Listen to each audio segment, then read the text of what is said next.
ပြန်ထွက်ရမရတော့မကူကလေးရလေးရ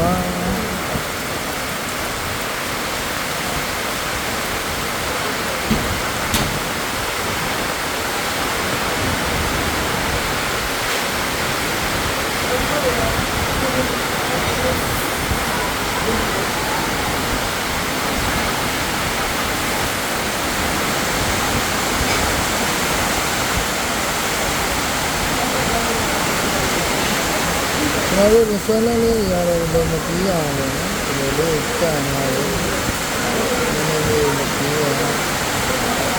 တပေတီးဆိုပြီးမှလည်းပြက်ကင်းလက်ထက်တာပေါ့နော်မနာပါဆိုတော့ပြက်ကင်းလေးဇုံးကလည်းလေးလုံးပေါ့နော်ဇုံးလေးလုံးမနာလေးနဲ့ဒီလိုဒီတပေတီးပေါ့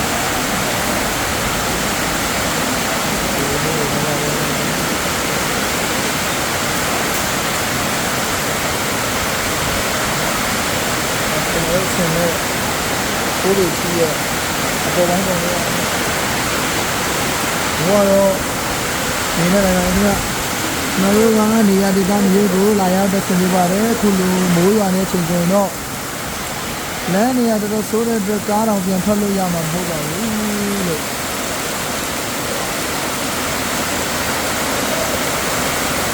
ဒီထားတော့ဒီလိုကြုံရပါတယ်